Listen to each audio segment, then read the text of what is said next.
ഞാൻ അദ്ദേഹത്തെ കണ്ടിട്ടില്ല. എനിക്ക് തരാമെന്ന് പറഞ്ഞ് ആ പിറന്നാൾ സമ്മാനം എനിക്ക് വാങ്ങാനും കഴിഞ്ഞില്ല. അമ്മ എന്നെ വിട്ടില്ല. അന്നാണ് അദ്ദേഹം കൊല്ലപ്പെട്ടത്.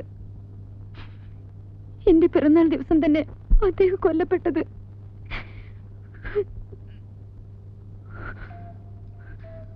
അന്ന് തൊട്ട് ഇവിടെ വന്ന് ഇതെല്ലാം പറയണമെന്ന് വിചാരിച്ചിരിക്കുകയായിരുന്നു. എന്തോ അതിനെനിക്ക് ധൈര്യം തോന്നിയില്ല. ഇന്നിപ്പോ സിസ്റ്ററിന്റെ അറസ്റ്റ് ചെയ്തു എന്ന് കേട്ടപ്പോ സിസ്റ്ററിന്റെ അദ്ദേഹം തമ്മിൽ ഒരു പരിചയമില്ലായിരുന്നു. എനിക്ക് ഷുവറായിട്ട് അറിയാവുന്നോണ്ടാ. സിസ്റ്ററിന്റെ എനിക്ക് അത്രയ്ക്ക് ഇഷ്ടമാ. അവരത്രയ്ക്ക് പാവമാ.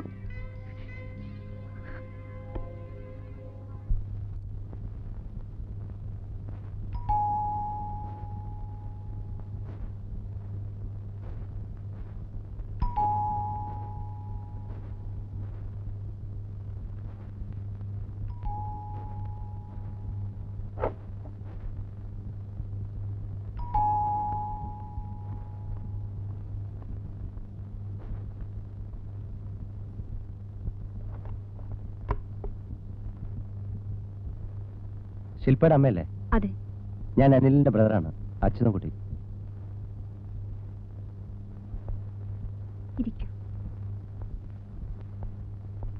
കുട്ടി വരുന്നു, പഠിക്കൂ.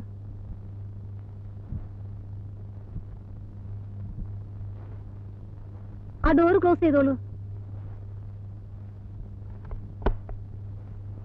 മോളിന്ന് കാലത്ത് അവിടെ വന്നിരുന്നു അല്ലേ? അതെ. അവള് പറഞ്ഞു. ഹരികൃഷ്ണൻ സാർ ശില്പയുടെ അച്ഛനായിരുന്നു എന്ന കാര്യം ടീച്ചർക്ക് അറിയാമായിരുന്നു അല്ലേ? അറിയാമായിരുന്നു. ഒരമ്മയ്ക്ക് അതറിയാതിരിക്കുമോ? ഈ കത്ത്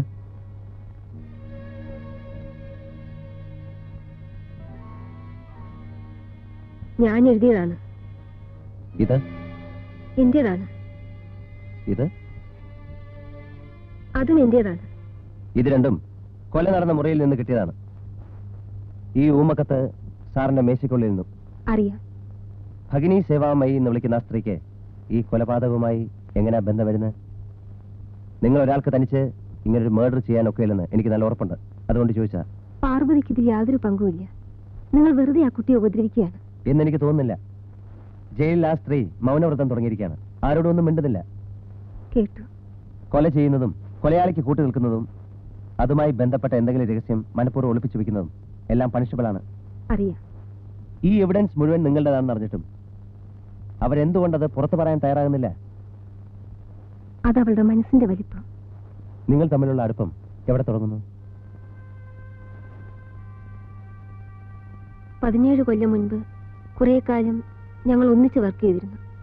ഞങ്ങൾ 3 പേരും ഒരേ കോളേജിൽ, ഒരേ ഡിപ്പാർട്ട്മെന്റിൽ. ഹരികൃഷ്ണൻ ഫിലിമിൽ വരുന്നതിന് മുമ്പ്? അതെ. പക്ഷേ അന്ന് തന്നെ ഹരീഷൻ ഫേമസ് ആയിരുന്നു. സ്റ്റാർ ലെക്ചറർ എന്നൊക്കെ വേണമെങ്കിൽ വിളിക്കാം. പെൺപിള്ളേരെ മുഴുവൻ ഹീറോ. നോവലിലൂടെയും കഥകളിലൂടെയും സെൻസേഷൻ സൃഷ്ടിച്ചുകൊണ്ടിരുന്ന ആ ചെറുപ്പക്കാരൻ കോളേജിലെ പെൺപിള്ളേരുടെ ഭ്രാന്തായിരുന്നു. ഞങ്ങൾ സ്റ്റാഫിന്റെ ഇടയിൽ ഒരു ജോക്ക് പോലും ഉണ്ടായിരുന്നു. ഹരീഷിന്റെ ക്ലാസ്സിലിരിക്കുമ്പോൾ പെൺകുട്ടികൾക്ക് ഹിസ്റ്റീരിയ ബാധിച്ച മാതിരിയാണെന്ന്. ടീച്ചറും അന്ന് തീരെ ചെറുപ്പമായിരുന്നു. ആയിരുന്നു. പക്ഷേ എനിക്ക് ആ മനുഷ്യന് വെറുപ്പായിരുന്നു. കാരണം he was a reckless womaniser those days. അന്നേ പുള്ളി ആ വിഷയത്തിൽ. അതെ. കോളേജിനടുത്ത് തന്നെ ഒരു വീടെടുത്ത് ഒറ്റയ്ക്ക് താമസിക്കുകയായിരുന്നു അന്നയാൾ. എഴുതാനുള്ള പ്രൈവസിക്ക് വേണ്ടിയാണെന്ന് ഒരു എക്സ്ക്യൂസും. പക്ഷേ ആരാധനയുടെ ഭ്രാന്ത് കയറി അടുത്തുകൂടിയ ഒരുപാട് പെൺകുട്ടികൾ അന്നവിടെ പോവാറുണ്ടെന്നുള്ളത് കോളേജിൽ പരസ്യമായ രഹസ്യമായിരുന്നു. ഒരു പെണ്ണിലും ഉറയ്ക്കാതെ ഒരുപാട് മണ്ടിപ്പെൺപിള്ളേരെ കരയിപ്പിച്ചുകൊണ്ട്.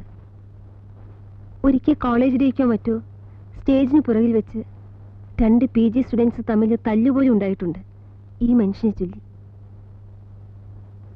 2 വർഷം ഞാനും അയാളും ഒരേ ഡിപ്പാർട്ട്മെന്റിൽ വർക്ക് ചെയ്തിട്ടും ഞങ്ങൾ തമ്മിൽ സംസാരിച്ചിരുന്നില്ല. പാർവതി ട്യൂട്ടറായിട്ട് ഡിപ്പാർട്ട്മെന്റിൽ വന്നപ്പോഴാണ് അവളാണെല്ലാം കുഴപ്പത്തിലാക്കിയത്. അവളല്ല, അവളുടെ സൗന്ദര്യമായിരുന്നു എല്ലാ കുഴപ്പത്തിന്റെയും റൂട്ട് കോസ്. പിന്നെ അവളുടെ ശുദ്ധത. മണ്ടിയായിരുന്നു ആ കുട്ടി. നിങ്ങളും പാർവതിയും തമ്മിൽ ഇത്ര അടുപ്പം വരാൻ കാരണം? എനിക്ക് ആ കുട്ടിയെ നാട്ടിൽ വെച്ചേ അറിയാമായിരുന്നു. എന്റെ നാട്ടുകാരിയാണ് ആ കുട്ടി. വീട്ടുകാർ തമ്മിൽ അറിയും. റിലേഷൻഷിപ്സ് ഒന്നുമില്ല. അവൾ ഒരുപാട് പണമുള്ള അച്ഛൻ്റെ ഒറ്റ മോള്. എൻ്റെ അച്ഛനാണെങ്കിൽ ഒരു പാവം വക്കീൽ ഗുമസ്തൻ. എനിക്ക് താഴെ 5 കുട്ടികൾ. ഹോസ്റ്റലിൽ ഞങ്ങൾ രണ്ടാളും ഒരേ മുറിയിലായിരുന്നു. എന്നെയാണ് അവളെ അവളുടെ അച്ഛനെ ഏൽപ്പിച്ചിട്ട് പോയത്. വീട്ടിൽ നിന്ന് ആദ്യം വിട്ടു നിൽക്കുന്ന പെൺകുട്ടി. ഞാൻ അവൾക്ക് ഏതാണ്ട് ഒരു ലോക്കൽ ഗാർഡിയൻ മാതിരിയായിരുന്നു. തുടക്കം മുതലേ എനിക്ക് പേടിയുണ്ടായിരുന്നു. 1-2 പ്രാവശ്യം അയാളുമായി കുറച്ച് കൂടുതൽ സ്വാതന്ത്ര്യമെടുത്ത് സംസാരിക്കാൻ അവൾ തന്നെ ഇനിഷ്യേറ്റീവ് എടുക്കുന്നത് പോലെ എനിക്ക് തോന്നി. അപ്പോഴൊക്കെ ഞാൻ അവളെ വാൺ ചെയ്തു. ഞാൻ ദേഷ്യപ്പെടുമ്പോൾ ഒരു കൊച്ചുകുട്ടിയെ പോലെ ഒന്നുമില്ല എന്ന് അവൾ കള്ളം പറഞ്ഞു. ഒരേ റൂമിൽ താമസിച്ചിട്ടും ഞാൻ അറിയാതെ അവരുടെ ബന്ധം വല്ലാത്തൊരു പ്രൊപ്പോഷനിലെത്തിയെന്ന് ഒരു ദിവസം ഞാൻ കണ്ടു.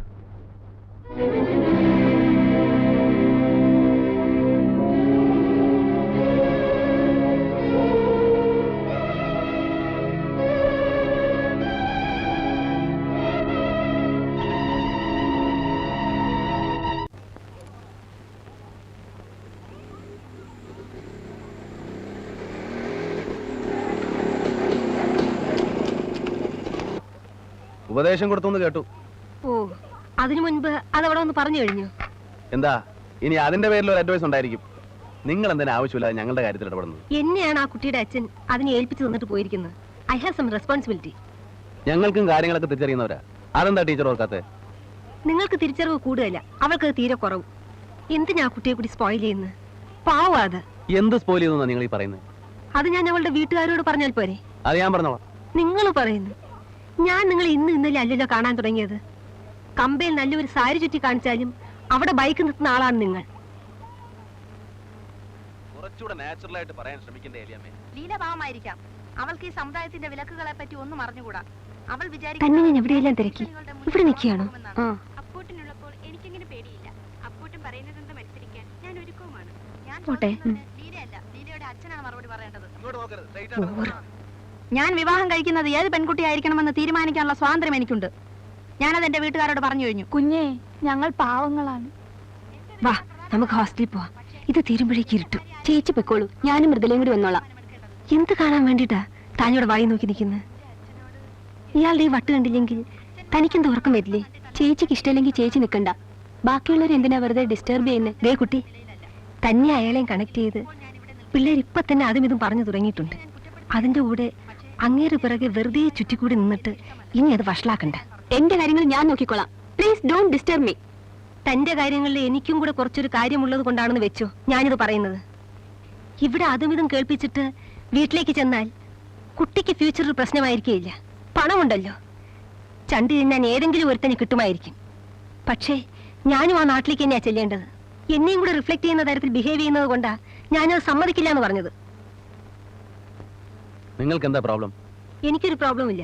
പിന്നെ ഞാൻ വർക്ക് ചെയ്യുന്നിടത്തൊന്ന് ഡിസ്റ്റർബ് ചെയ്യുന്നത്? വർക്ക് കാണുന്നുണ്ട്, നിങ്ങളുടെ വർക്ക്. കുറെ വിഡ്ഢിപ്പെമ്പിള്ളേരെ നടുക്ക് ശ്രീകൃഷ്ണൻ കളിച്ചു നിൽക്കാൻ വേണ്ടിയിട്ടുള്ള ഓരോ അടവുകൾ, കോളേജിൽ നിന്നും ഫെസ്റ്റിവൽ എന്നൊക്കെ പറഞ്ഞ് നിങ്ങൾ ഇത് എല്ലാ കൊല്ലവും വെച്ച് നടത്തുന്നത് ഞാൻ കാണുന്നതാ. അതിന്റെ കൾമിനേഷനും എനിക്കറിയാം, എല്ലാവർക്കും അറിയാം. നിങ്ങളുടെ ഈ വിരട്ടെല്ലാം ഇതുമാതിരിയുള്ള പെമ്പിള്ളേരെടുത്ത് അവർക്ക് നിങ്ങളോട് ഭ്രാന്തായിരിക്കും, ആരാധനയായിരിക്കും, ആരാധന മൂത്തുള്ള ഹിസ്റ്റീരിയ ആയിരിക്കും. എനിക്കൊന്നുമില്ല. എനിക്ക് നിങ്ങളോടുള്ളത് വെറുപ്പും പുച്ഛവുമാണ്, കണ്ടംപ്റ്റ്. നിങ്ങളുടെ ഈ പ്രസൻസ് പോലും എനിക്ക് സ്റ്റിങ്കിങ് ആണ്. അതറിഞ്ഞ് സംസാരിച്ചാൽ മതി.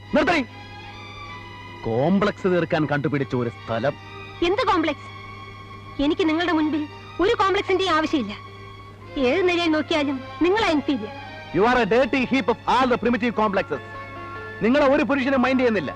കാണാൻ കൊള്ളാവുന്ന പെമ്പിളർക്ക് കിട്ടുന്ന ആ റിസപ്ഷൻ നിങ്ങൾക്ക് ഒരിടത്തൊന്നും കിട്ടുന്നില്ല. അത് വേറൊരാൾക്ക് കിട്ടുമ്പോ കയറുന്ന അസൂയ കൊണ്ടാണ് നിങ്ങൾ അതും ഇതൊക്കെ വിളിച്ചു പറയുന്നത്. ആരും തിരിഞ്ഞു നോക്കാതെ നല്ല പ്രായം കടന്നു പോകുമ്പോ എല്ലാ പെണ്ണുങ്ങൾക്കും ഇങ്ങനെ കുറെ അരിശോ അമർഷോ ഒക്കെ തോന്നും. പക്ഷെ അത് ചെലവാക്കാൻ കൊണ്ടുവരുന്ന എന്റെ അടുത്തല്ല. വല്ലാതെ പ്രശ്നമുണ്ടെങ്കിൽ ആ റോഡിലെങ്ങാനും പോയി നിൽക്ക്. വേറൊന്നിനെയും കിട്ടാതെ ഡെസ്പറേറ്റ് ആയിട്ട് വരുന്ന ലോറി ഡ്രൈവേഴ്സിന് നിന്നെ പോലെ ഒന്നായാലും മുഷിയില്ല. Get lost from here, I say.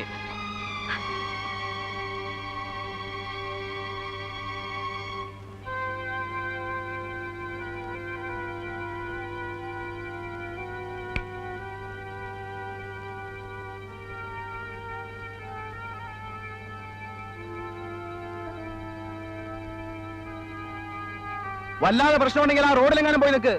വേറെ ഒന്നിനും കിട്ടാതെ ഡെസ്പറേറ്റ് ആയിട്ട് വരുന്ന ലോറി ഡ്രൈവേഴ്സിന് നിന്നെ പോലെ ഒന്നായാലും മുഷിയില്ല. Get lost from here I say.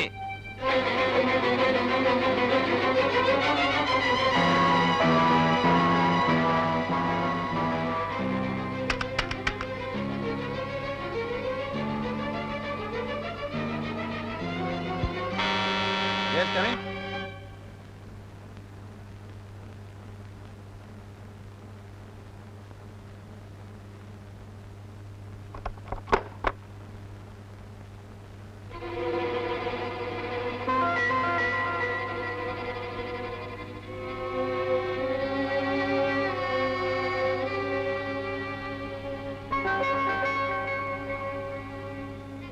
എന്താ വീണ്ടും ലോക്കൽ ഗാർഡിയൻ കളിക്കാനാണോ, അതോ ഇന്നലത്തെ പെർഫോമൻസിന് അപ്പോളജി പറയാനോ? അപ്പോളജി നിങ്ങളോട്? നല്ല പെഡിഗ്രി ആയിരിക്കണം. പച്ച മലയാളത്തിൽ പറഞ്ഞാൽ നല്ല തന്തക്കും തള്ളക്കും ജനിക്കണം, എങ്കിലേ അന്തസ്സായിട്ട് ബിഹേവ് ചെയ്യാനൊക്കെ ഉള്ളൂ. ചെറ്റ ചുറ്റുപാടിൽ നിന്ന് വരുന്നവര് എത്ര പൊതിഞ്ഞോട് നടന്നാലും എപ്പോഴെങ്കിലും ആ ചെറ്റത്തരം പുറത്തു വരും. മാന്യമായിട്ട് പെരുമാറിയാൻ ഞാനും മാന്യനാ. മറ്റേ തരം കൊണ്ട് എന്റെ അടുത്ത് വന്നാലുണ്ടല്ലോ, ഞാൻ അതിനേക്കാൾ മറ്റവനാ.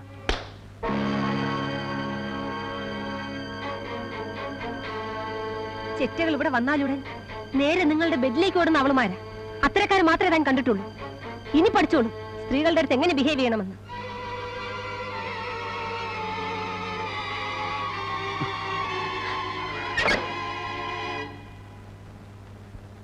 അങ്ങനെ നീ മിടുക്കിയായിട്ട് പോയാല് അത് ശരിയാകില്ല.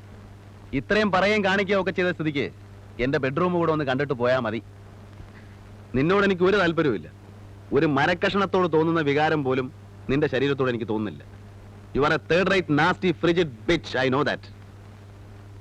പക്ഷേ ജീവിതത്തിൽ ആദ്യമായി എന്റെ കരണത്തടിച്ചിട്ട് ഒരു പെണ്ണ് എന്റെ വീട്ടിൽ നിന്ന് ഇറങ്ങിപ്പോയാൽ എനിക്ക് പിന്നെ നിന്റെ മുമ്പിൽ തലപൊക്കി നിൽക്കാൻ പറ്റില്ല. ഒരു പെണ്ണിന്റെ കണ്ണിലേക്കും എനിക്ക് പിന്നെ ഒരു ആണായിട്ട് നിന്ന് നോക്കാൻ പറ്റാതാവും. അതുകൊണ്ടാ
ഒന്ന് പോയിക്കൂടെ ഇറങ്ങി?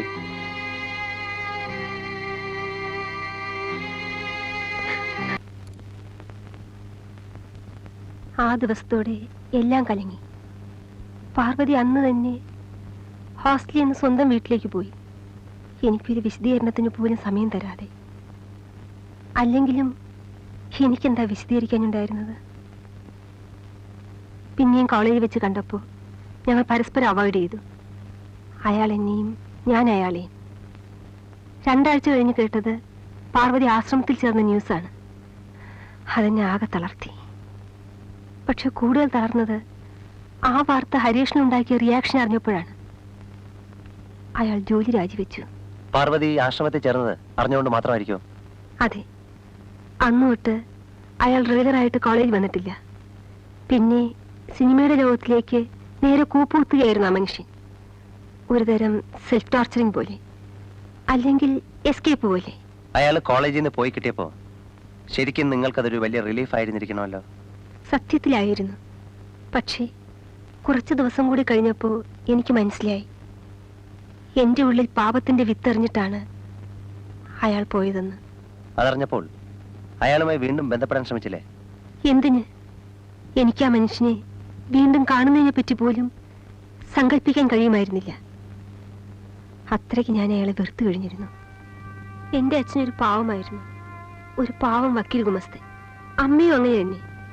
പാപപുണ്യങ്ങൾ, ചാസ്റ്റിറ്റി, ചാരിത്ര്യം, പെണ്ണിന്റെ ശുദ്ധി, മദർഹുഡ്, വിവാഹം, ഇതിനെപ്പറ്റിയൊക്കെ ഒരു പ്രത്യേക കാഴ്ചപ്പാട് തന്നാണ് അവരെന്നെ വളർത്തിക്കൊണ്ടുവന്നത്. എൻ്റെ ഉള്ളിൽ വളരുന്ന കുഞ്ഞിനെ അബോർട്ട് ചെയ്തിട്ട് വേറൊരു പുരുഷന്റെ ഭാര്യയായി ജീവിക്കുന്നതിനെ പറ്റിയൊക്കെ എനിക്ക് സങ്കല്പിക്കാൻ കൂടി കഴിയുമായിരുന്നില്ല. അതിനേക്കാൾ ഞാൻ പ്രിഫർ ചെയ്തത് ഭർത്താവില്ലാത്ത അമ്മയായി കഴിയാനാണ്. ആരും ഒന്നും അറിയാതെ അക്കൊല്ലം കോളേജ് അടച്ചു. റീ ഓപ്പണിംഗ് ആയപ്പോൾ ഞാൻ മടപ്പള്ളിക്ക് ട്രാൻസ്ഫർ വാങ്ങിപ്പോയി. ഇല്ലാത്ത ഭർത്താവിനെ പറ്റി ഞാനിവിടെ ഒരു കള്ളക്കഥ പറഞ്ഞു. ശില്പ വളരാൻ തുടങ്ങിയതോടെ ചുറ്റുമുള്ളവരുടെ സംശയമുറ്റിയ നോട്ടങ്ങളിൽ നിന്നും അന്വേഷണങ്ങളിൽ നിന്നും ഓടി ഒളിക്കാൻ വേണ്ടി ഞാൻ നൈജീരിയയിൽ ഒരു ടീച്ചിങ് അസൈൻമെന്റ് വാങ്ങി അങ്ങോട്ട് പോയി. ഒരു ലോങ് ലീവ്. പിന്നെ തിരിച്ചു പോരുന്നത് മോൾക്ക് 8 വയസ്സായപ്പോൾ. അങ്ങനെ തിരിച്ചു വരാൻ തീരുമാനിച്ചത് എല്ലാവരും എല്ലാം മറന്നു എന്ന് വിചാരിച്ചിട്ടാണോ? അതെ. വന്നിട്ട് ആദ്യം ചെയ്തത് ആശ്രമത്തിൽ പോയി പാർവതിയെ കാണുകയായിരുന്നു. എല്ലാം പറഞ്ഞ് മാപ്പ് ചോദിക്കാൻ. എനിക്കത് വേണ്ടി വന്നില്ല. കാരണം അപ്പോഴേക്കും അവൾ എന്തും മറക്കാനും പൊറുക്കാനും കഴിയുന്ന ഒരു സ്റ്റേജിലെത്തിയിരുന്നു. ഹരീഷിന്റെ മോളാണെന്നറിഞ്ഞപ്പോൾ അവൾ ശില്പയെ കെട്ടിപ്പിടിച്ച് തേങ്ങി. അവൾക്കിപ്പോഴും ആ മനുഷ്യനോടുള്ള സ്നേഹത്തിന് ഒരു കുറവും ഉണ്ടായിട്ടില്ല എന്നെനിക്ക് തോന്നി. സത്യത്തിൽ ശില്പയാണ് ഞങ്ങളെ തമ്മിൽ എല്ലാ പിണക്കവും മറന്ന് വീണ്ടും അടുക്കാൻ സഹായിച്ചത്. അന്നു മുതൽ മോളുടെ എല്ലാ പിറന്നാളിനും മുറിവെറ്റാതെ എത്തുന്ന ഒരേ ഒരു ഗസ്റ്റും പാർവതിയാണ്. ഹരികൃഷ്ണനും നിങ്ങളും തമ്മിൽ വീണ്ടും കാണുന്നത് ടൗൺ ഹാളിലെ ആ ഫംഗ്ഷന് വെച്ചായിരുന്നോ? അതെ. പത്രങ്ങളിലും പോസ്റ്ററുകളിലും TV സ്ക്രീനിലും ഒക്കെയായി ആ മുഖം എന്നെ വിടാതെ വേട്ടയാടിക്കൊണ്ടിരുന്നു. എങ്കിലും നേരിട്ട് കാണുന്ന അന്നാണ്. ഞാൻ എത്ര വിലക്കാൻ നോക്കിയിട്ടും ശില്പ അയാളോട് അടുക്കുന്നു എന്ന അറിവ് എനിക്ക് താങ്ങാനാവാത്തൊരു ഷോക്കായിരുന്നു. അവർ തമ്മിൽ അരുതാത്ത എന്തെങ്കിലും സംഭവിച്ചു പോയാൽ അതായിരുന്നു എൻ്റെ ആദി. പക്ഷെ അതിനൊക്കെ മുമ്പ് തന്നെ ഹരികൃഷ്ണൻ അറിയാമായിരുന്നു ശില്പ സ്വന്തം മോളാണെന്ന്. രക്തം രക്തത്തെ തിരിച്ചറിയുന്നത് ഒരു സൈലന്റ് കമ്മ്യൂണിക്കേഷനിലൂടെയാണ്. അതെ, അയാൾക്കറിയാമായിരുന്നു. പക്ഷെ അത് ഞാൻ മനസ്സിലാക്കിയപ്പോഴേക്ക് വല്ലാതെ വൈകിപ്പോയി. വല്ലാതെ. Thank you aunty. വരൂ. ഓ, മോൾക്ക് ഒരുപാട് സമ്മാനങ്ങൾ കിട്ടിയിട്ടുണ്ടല്ലോ. കാലത്ത് ഫ്രണ്ട്സ് മുഴുവൻ വന്നിട്ടുണ്ടായിരുന്നു. എന്തായിരുന്നു ഇവിടുത്തെ ബഹളം? എല്ലാം കൂടെ നേരം വെളുക്കുന്നതിന് മുമ്പേ ഇങ്ങ് വന്ന് കയറി. എന്നിട്ടാ ഊണ് കഴിഞ്ഞ് ഇപ്പോഴങ്ങോട്ട് പോയിട്ടേ ഉള്ളൂ. ആന്റി എന്താ ഊണ് കഴിക്കാൻ വരാഞ്ഞേ? എനിക്കിപ്പോഴേ ഇറങ്ങാൻ പറ്റുള്ളൂ മോളെ. ഇത് തന്നെ വേറൊരു പ്രോഗ്രാമുമായിട്ട് കണക്ട് ചെയ്ത് ഇറങ്ങിയതാ. സന്ധ്യക്ക് മുമ്പ് എനിക്ക് കൊട്ടിയത്തെത്തേണ്ടതാ. അതൊന്നും പറ്റത്തില്ല ആന്റി, ഇന്ന് ഞാൻ വിടൂല്ല.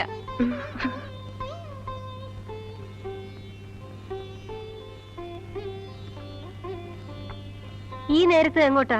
ഞാൻ ഇപ്പൊ ഇങ്ങി വരാമേ. ഒന്നിതാ പുറത്തു പോയിട്ട് വരാം. ഇനിയിപ്പോ എങ്ങോട്ടെങ്കിലും ഒക്കെ പോയിട്ട് തിരിച്ചു വരുമ്പോഴേക്കും സന്ധ്യയാവും. അതെങ്ങനെ സന്ധ്യയാവുന്നേ? ഞാനൊരു 1/2 മണിക്കൂറിനുള്ളിൽ 5 അല്ലെങ്കിൽ 5:30 മുമ്പ് ഇങ്ങെത്തും. എങ്ങോട്ടാ ഇത്ര അർജന്റ് ആയിട്ട്? ലല്ലിയുടെ വീട് വരെ. ലല്ലി ഇന്ന് ഉച്ചവരെ ഇവിടെ ഉണ്ടായിരുന്നല്ലോ. ഉണ്ടായിരുന്നു. ഞാൻ അവളോട് പറഞ്ഞു വൈകുന്നേരം അവിടെ ചെല്ലുമെന്ന്. അവള് വെയിറ്റ് ചെയ്യും. ചെയ്തോട്ടെ. ഇന്നിനി നീ എങ്ങും പോണ്ട. നേര് പറ, നീ പോവാൻ തുടങ്ങുന്നത് ആ മനുഷ്യന്റെ അടുത്തേക്കല്ലേ? അതെ. എന്താ ഇത്ര അത്യാവശ്യം? ഞാനിന്ന് അവിടെ ചെല്ലുമെന്ന് പറഞ്ഞിട്ടുണ്ട്. എനിക്കുള്ള ബർത്ത്ഡേ ഗിഫ്റ്റുമായിട്ട് അദ്ദേഹം അവിടെ കാത്തിരിക്കും. ആ ഗിഫ്റ്റ് നീ വാങ്ങണ്ട. വാങ്ങും. 100 പ്രോഗ്രാംസുള്ള ക്യാൻസൽ ചെയ്തിട്ടാണ് അങ്കിൾ അവിടെ എന്നെയും വെയിറ്റ് ചെയ്തിരിക്കുന്നത്. അവിടെ ചെന്ന് ഗിഫ്റ്റും വാങ്ങി ഞാൻ അപ്പൊ തന്നെ ഇങ്ങ് തിരിച്ചു പോരാം. വേണമെങ്കിൽ അമ്മയും കൂടി ഒപ്പം പോന്നുള്ളൂ. ചെല്ലാതിരിക്കാൻ പറ്റില്ല. ഞാൻ പറഞ്ഞിട്ടുള്ളതാ. ശിപ്പ, നില്ലവിടെ. എടി നിൽക്കാൻ.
അരുതാത്ത എന്തെങ്കിലും സംഭവിച്ചു കഴിഞ്ഞോ എന്നുപോലും എനിക്ക് പേടിയാണ് പാർവതി.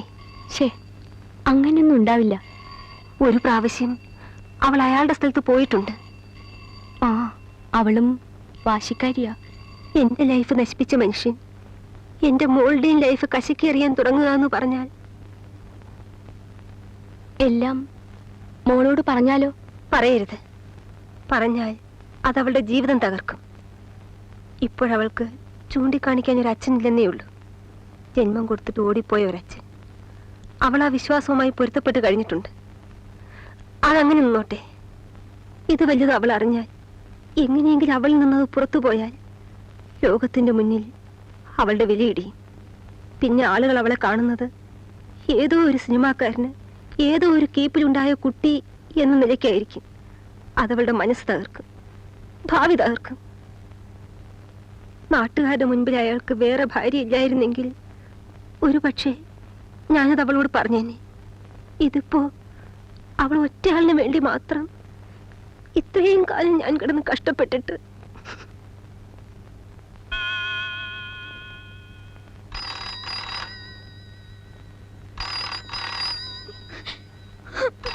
വാതിൽ തുറക്കൂ. ഞാൻ ഫോണെങ്കിലും ഒന്ന് അറ്റൻഡ് ചെയ്യട്ടെ. അമ്മ പ്ലീസ്.